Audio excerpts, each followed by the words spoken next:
The Last Light over Oslo comes out in the beginning of August, and it's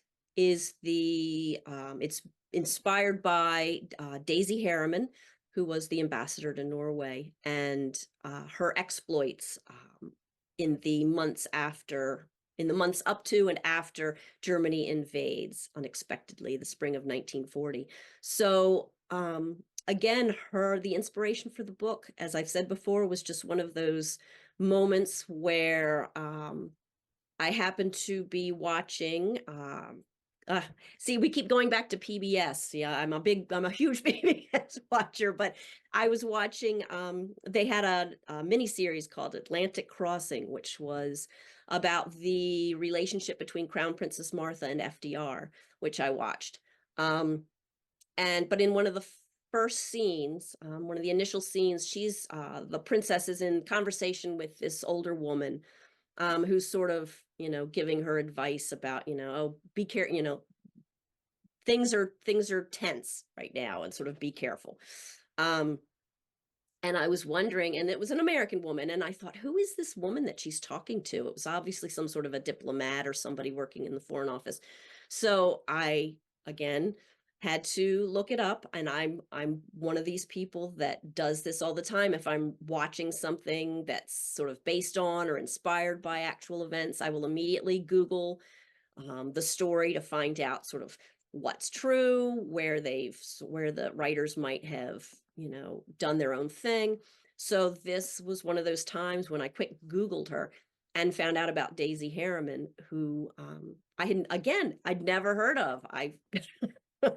um, and so, yeah, so I started doing research on her, and the more I learned about her, the more I was like, oh my heavens, this woman needs, someone needs to write a book about her, because it's one of those almost truth is stranger than fiction sort of moments. So that was what inspired that book. The Daisy story itself was fascinating, but I wanted to be able to play a little bit. I didn't want it to just be a recounting of Daisy's, you know, here's what she did.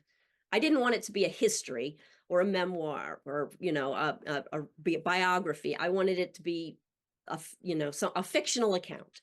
So, but I didn't want to necessarily play with Daisy's story, um, because she's an actual person, a real life figure, and her story was fascinating enough without fictionalizing it. So my next step was, okay, well, how can I bring fiction into the story without playing fast and loose with Daisy?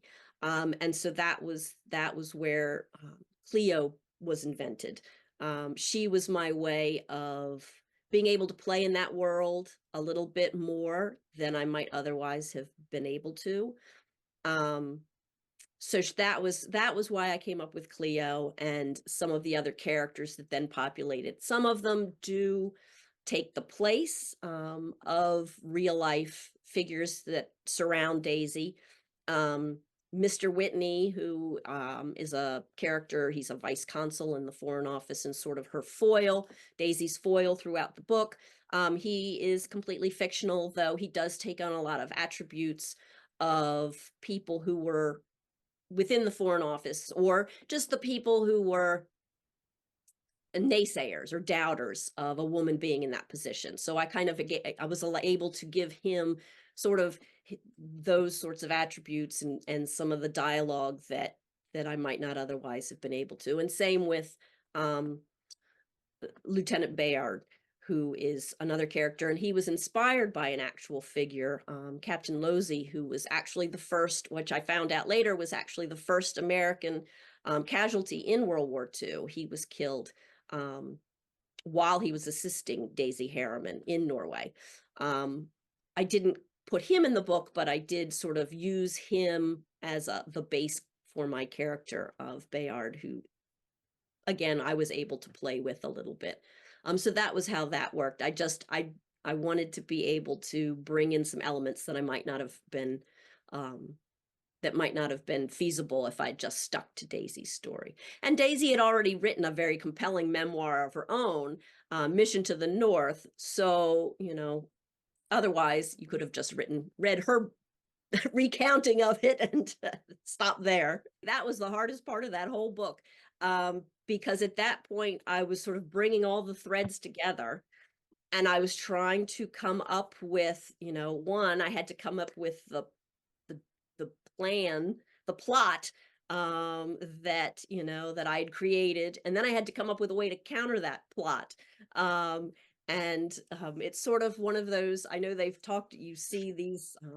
Memes on Facebook about, coming up with a cunning plan means that, as a writer, you actually have to come up with a solution to get your hero out of the problem that you've created. And that was hard. I suddenly thought, oh, I've written myself into a corner. On earth am I going to be able to solve this problem with these two characters? Because I not only had to do that, but I had to do it in a way that I didn't want to take away from Daisy's story. So I didn't want it to be this huge shoot 'em up, um, you know, explosions and battles, things that wouldn't necessarily, I wanted to make it low key and quiet enough that you could say, oh, well, maybe it happened. It's plausible, but it's all sort of kept, hushed up and pushed under the carpet. Nobody actually knows that it happened. So that was the fun of that. Well, fun and nail biting part of that whole story.